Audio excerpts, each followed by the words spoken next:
ओम श्री तुलस्यै नमः। ओम नंदिन्यै नमः। ओम देव्यै नमः। ओम सखिन्यै नमः। ओम धारिण्यै नमः। ओम धात्र्यै नमः। ओम सावित्र्यै नमः।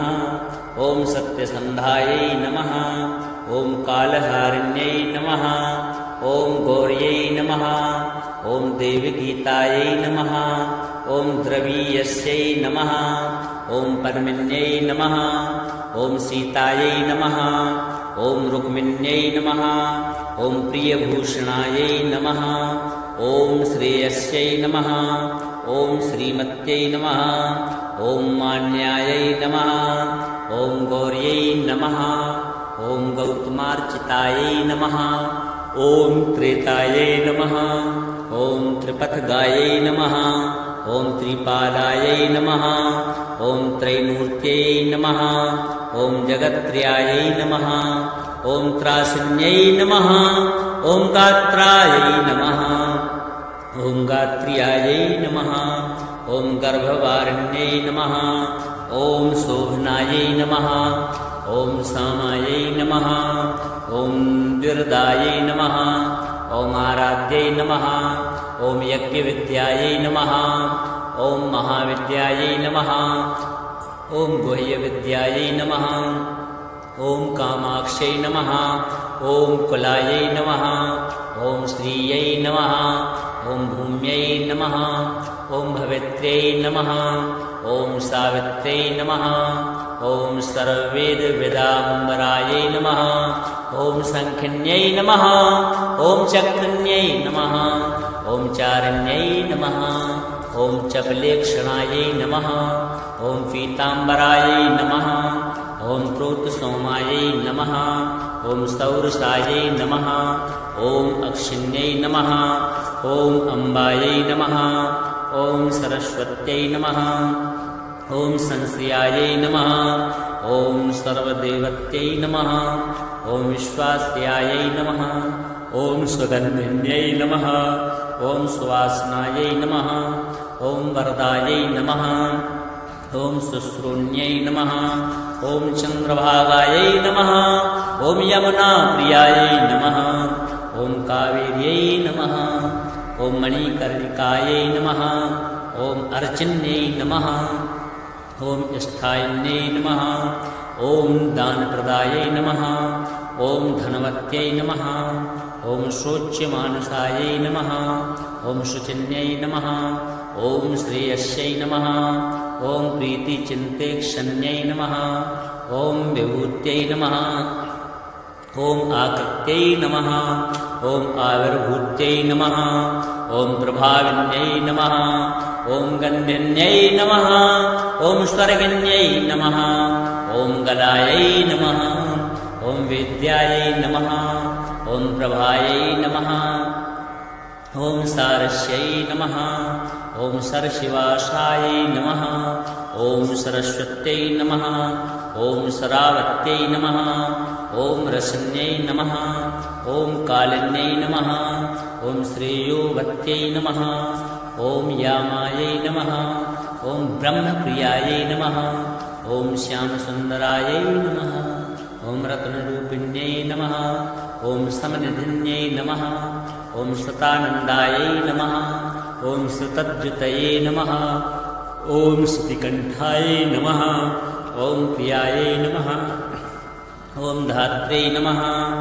ओम श्रीवृन्दावन्यै नमः। ओम कृष्णायै नमः।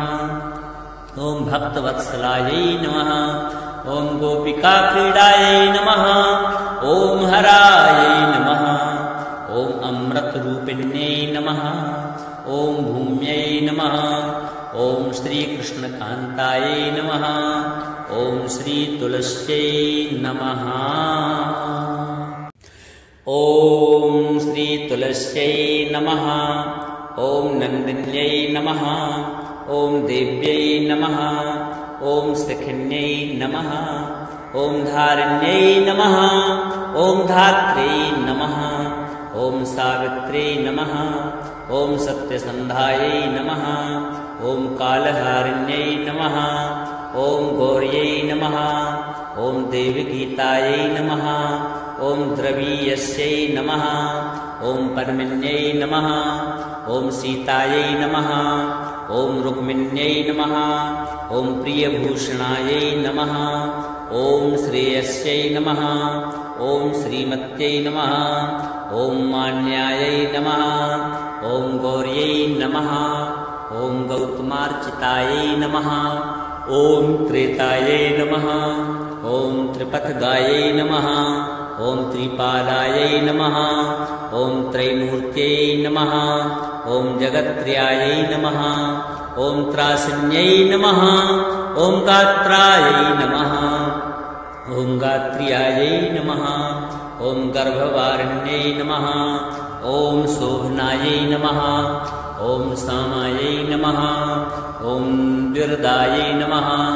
ॐ आराध्यै नमः ॐ यज्ञविद्यायै नमः ॐ महाविद्यायै नमः ॐ गुह्यविद्यायै नमः ॐ कामाक्ष्यै नमः ॐ कुलायै नमः ॐ श्रियै नमः ॐ भूम्यै नमः ॐ भवित्र्यै नमः ॐ सावित्र्यै नमः ॐ सर्ववेदविदाम्बरायै नमः ॐ संखिन्यै नमः ॐ चक्रन्यै नमः ॐ चारिण्यै नमः ॐ चपलेक्षणायै नमः ॐ पीताम्बरायै नमः ॐ प्रोतसोमायै नमः ॐ सौरसायै नमः ॐ अक्षिण्यै नमः ॐ अम्बायै नमः ॐ सरस्वत्यै नमः ॐ संश्रियायै नमः ॐ सर्वदेवत्यै नमः ॐ विश्वास्यायै नमः ॐ सुगन्धिन्यै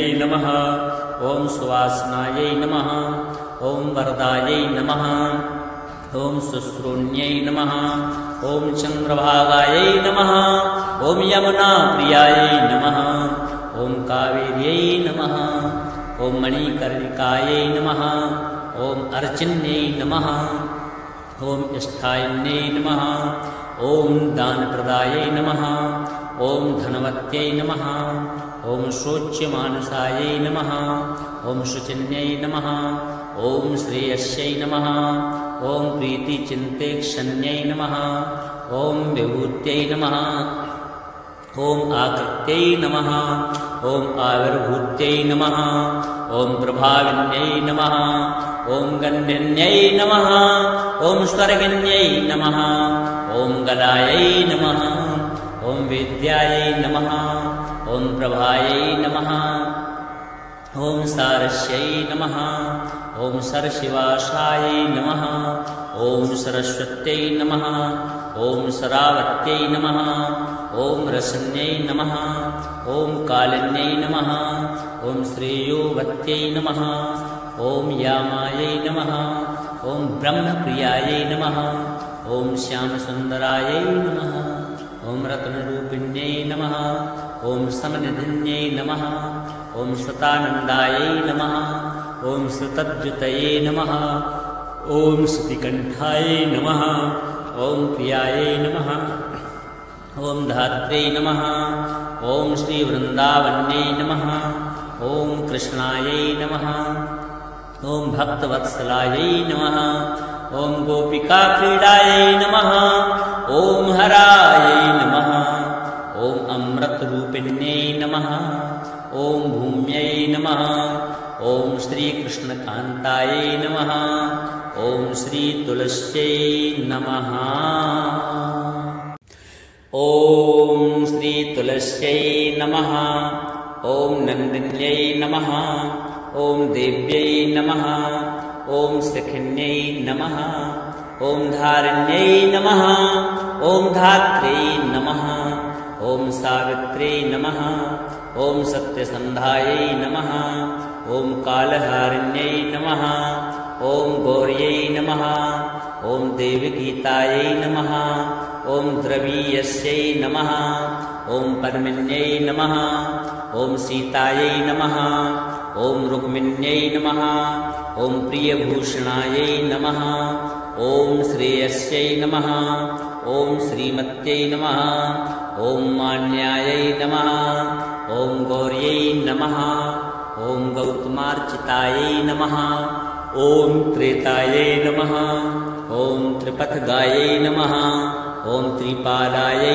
नमः ॐ त्रैमूर्त्यै नमः ॐ जगत्त्रयायै नमः ॐ त्रासिन्यै नमः ॐ गात्रायै नमः ॐ गात्र्यायै नमः ॐ गर्भवारिण्यै नमः ॐ शोभनायै नमः ॐ सामायै नमः ॐ द्विरदायै नमः ॐ आराध्यै नमः ॐ यज्ञविद्यायै नमः ॐ महाविद्यायै नमः ॐ गुह्यविद्यायै नमः ॐ कामाक्ष्यै नमः ॐ कुलायै नमः ॐ श्रियै नमः ॐ भूम्यै नमः ॐ भवित्र्यै नमः ॐ सावित्र्यै नमः ॐ सर्ववेदविदाम्बरायै नमः ॐ शङ्खिन्यै नमः ॐ चक्रिण्यै नमः ॐ चारिण्यै नमः ॐ चपलेक्षणायै नमः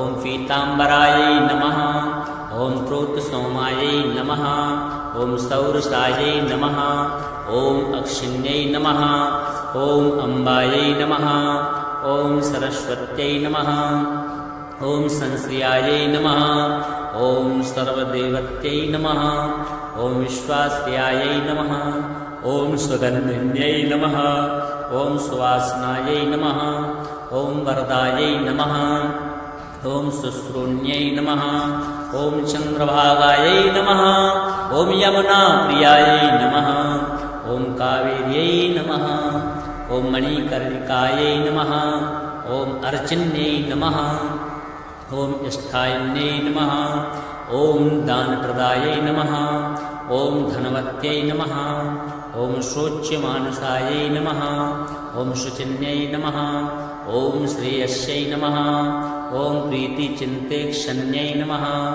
ॐ विभूत्यै नमः ॐ आकृत्यै नमः ॐ आविर्भूत्यै नमः ॐ प्रभाविन्यै नमः ॐ गन्धिन्यै नमः ॐ स्वर्गिन्यै नमः ॐ गलायै नमः ॐ वेद्यायै नमः ॐ प्रभायै नमः ॐ सारस्यै नमः ॐ सरशिवासायै नमः ॐ सरस्वत्यै नमः ॐ सरावत्यै नमः ॐ रसन्यै नमः ॐ कालिन्यै नमः ॐ श्रेयोवत्यै नमः ॐ यामायै नमः ॐ ब्रह्मप्रियायै नमः ॐ श्यामसुन्दरायै नमः ॐ रत्नरूपिण्यै नमः ॐ समनिधिन्यै नमः ॐ सतानन्दायै नमः ॐ सुतज्जुतये नमः ॐ श्रुतिकण्ठायै नमः ॐ प्रियायै नमः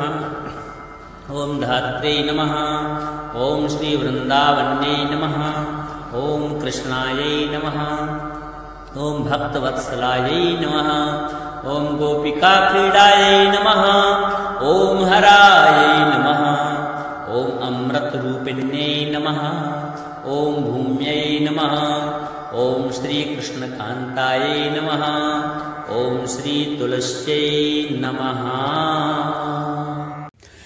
ॐ श्रीतुलस्यै नमः ॐ नन्दिन्यै नमः ॐ देव्यै नमः ॐ सखिन्यै नमः ॐ धारिण्यै नमः ॐ धात्र्यै नमः ॐ सावित्र्यै नमः ॐ सत्यसन्धायै नमः ॐ कालहारिण्यै नमः ॐ गौर्यै नमः ॐ देवगीतायै नमः ॐ द्रवीयस्यै नमः ॐ पद्मिन्यै नमः ॐ सीतायै नमः ॐ रुक्मिण्यै नमः ॐ प्रियभूषणायै नमः ॐ श्रेयस्यै नमः ॐ श्रीमत्यै नमः ॐ मान्यायै नमः ॐ गौर्यै नमः ॐ गौतमार्चितायै नमः ॐ त्रेतायै नमः ॐ त्रिपथगायै नमः ॐ त्रिपादायै नमः ॐ त्रैमूर्त्यै नमः ॐ जगत्त्रयायै नमः ॐ त्रासिन्यै नमः ॐ गात्रायै नमः ॐ गात्र्यायै नमः। ॐ गर्भवारिण्यै नमः। ॐ शोभनायै नमः। ॐ सामायै नमः। ॐ द्विर्दायै नमः। ॐ आराध्यै नमः। ॐ यज्ञविद्यायै नमः। ॐ महाविद्यायै नमः। ॐ गुह्यविद्यायै नमः। ॐ कामाक्ष्यै नमः। ॐ कुलायै नमः। ॐ श्रियै नमः। ॐ भूम्यै नमः। ॐ भवित्र्यै नमः। ॐ सावित्र्यै नमः। ॐ सर्ववेदविदाम्बरायै नमः। ॐ शङ्खिन्यै नमः। ॐ चक्रिण्यै नमः। ॐ चारिण्यै नमः। ॐ चपलेक्षणायै नमः। ॐ पीताम्बरायै नमः। ॐ प्रोतसोमायै नमः। ॐ सौरसायै नमः। ॐ अक्षिण्यै नमः। ॐ अम्बायै नमः। ॐ सरस्वत्यै नमः। ॐ संश्रियायै नमः। ॐ सर्वदेवत्यै नमः। ॐ विश्वास्यायै नमः। ॐ सुगन्धिन्यै नमः। ॐ सुवासनायै नमः। ॐ वरदायै नमः। ॐ शुश्रूण्यै नमः। ॐ चन्द्रभागायै नमः। ॐ यमुनाप्रियायै नमः। ॐ कावेर्यै नमः। ॐ मणिकर्णिकायै नमः। ॐ अर्चिन्यै नमः। ॐ स्थायिन्यै नमः। ॐ दानप्रदायै नमः। ॐ धनवत्यै नमः। ॐ शोच्यमानसायै नमः। ॐ शुचिन्यै नमः। ॐ श्रेयस्यै नमः। ॐ प्रीतिचिन्तेक्षण्यै नमः। ॐ विभूत्यै नमः। ॐ आकृत्यै नमः। ॐ आविर्भूत्यै नमः। ॐ प्रभाविन्यै नमः। ॐ गन्धिन्यै नमः। ॐ स्वर्गिन्यै नमः। ॐ गलायै नमः। ॐ वेद्यायै नमः। ॐ प्रभायै नमः। ॐ सारस्यै नमः। ॐ सरशिवासायै नमः। ॐ सरस्वत्यै नमः। ॐ सरावत्यै नमः। ॐ रसन्यै नमः। ॐ कालिन्यै नमः। ॐ श्रेयोवत्यै नमः। ॐ यामायै नमः। ॐ ब्रह्मप्रियायै नमः। ॐ श्यामसुन्दरायै नमः। ॐ रत्नरूपिण्यै नमः। ॐ समनिधिन्यै नमः। ॐ सतानन्दायै नमः। ॐ सुतद्युतये नमः। ॐ श्रुतिकण्ठायै नमः। ॐ प्रियायै नमः। ॐ धात्र्यै नमः। ॐ श्रीवृन्दावन्यै नमः। ॐ कृष्णायै नमः। ॐ भक्तवत्सलायै नमः। ॐ गोपिकाक्रीडायै नमः। ॐ हरायै नमः। ॐ अमृतरूपिण्यै नमः। ॐ भूम्यै नमः। ॐ श्रीकृष्णकान्तायै नमः। ॐ श्रीतुलस्यै नमः। ॐ श्रीतुलस्यै नमः। ॐ नन्दिन्यै नमः। ॐ देव्यै नमः। ॐ सखिन्यै नमः। ॐ धारिण्यै नमः। ॐ धात्र्यै नमः। ॐ सावित्र्यै नमः। ॐ सत्यसन्धायै नमः। ॐ कालहारिण्यै नमः। ॐ गौर्यै नमः। ॐ देवगीतायै नमः। ॐ द्रवीयस्यै नमः। ॐ पद्मिन्यै नमः। ॐ सीतायै नमः। ॐ रुक्मिण्यै नमः। ॐ प्रियभूषणायै नमः। ॐ श्रेयस्यै नमः। ॐ श्रीमत्यै नमः। ॐ मान्यायै नमः। ॐ गौर्यै नमः। ॐ गौतमार्चितायै नमः। ॐ त्रेतायै नमः। ॐ त्रिपथगायै नमः। ॐ त्रिपादायै नमः। ॐ त्रैमूर्त्यै नमः। ॐ जगत्त्रयायै नमः। ॐ त्रासिन्यै नमः। ॐ गात्रायै नमः। ॐ गात्र्यायै नमः। ॐ गर्भवारिण्यै नमः। ॐ शोभनायै नमः। ॐ सामायै नमः। ॐ द्विर्दायै नमः। ॐ आराध्यै नमः। ॐ यज्ञविद्यायै नमः। ॐ महाविद्यायै नमः। ॐ गुह्यविद्यायै नमः। ॐ कामाक्ष्यै नमः। ॐ कुलायै नमः ॐ श्रियै नमः ॐ भूम्यै नमः ॐ भवित्र्यै नमः ॐ सावित्र्यै नमः ॐ सर्ववेदवेदाम्बरायै नमः ॐ संखिन्यै नमः ॐ चक्रन्यै नमः ॐ चारण्यै नमः ॐ चपलेक्षणायै नमः ॐ पीताम्बरायै नमः ॐ प्रोतसोमायै नमः ॐ सौरसायै नमः ॐ अक्षिण्यै नमः ॐ अम्बायै नमः ॐ सरस्वत्यै नमः ॐ संश्रियायै नमः ॐ सर्वदेवत्यै नमः ॐ विश्वास्यायै नमः ॐ सुगन्धिन्यै नमः ॐ सुवासनायै नमः ॐ वरदायै नमः ॐ शुश्रूण्यै नमः ॐ चन्द्रभागायै नमः ॐ यमुनाप्रियायै नमः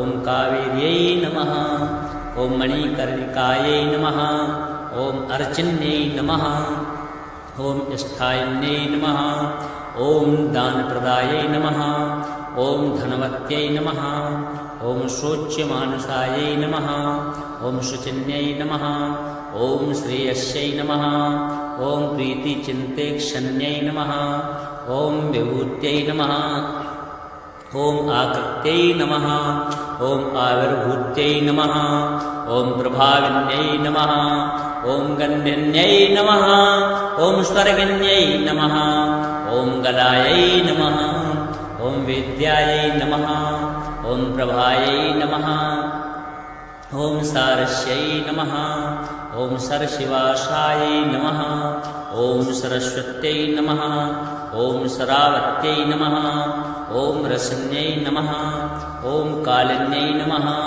ॐ श्रेयोवत्यै नमः ॐ यामायै नमः ॐ ब्रह्मप्रियायै नमः ॐ श्यामसुन्दरायै नमः ॐ रत्नरूपिण्यै नमः ॐ समनिधिन्यै नमः ॐ सतानन्दायै नमः ॐ सुतद्युतये नमः ॐ श्रुतिकण्ठायै नमः ॐ प्रियायै नमः ॐ धात्र्यै नमः ॐ श्रीवृन्दावन्यै नमः ॐ कृष्णायै नमः ॐ भक्तवत्सलायै नमः ॐ गोपिकाक्रीडायै नमः ॐ हरायै नमः ॐ अमृतरूपिण्यै नमः ॐ भूम्यै नमः ॐ श्रीकृष्णकान्तायै नमः ॐ श्रीतुलस्यै नमः।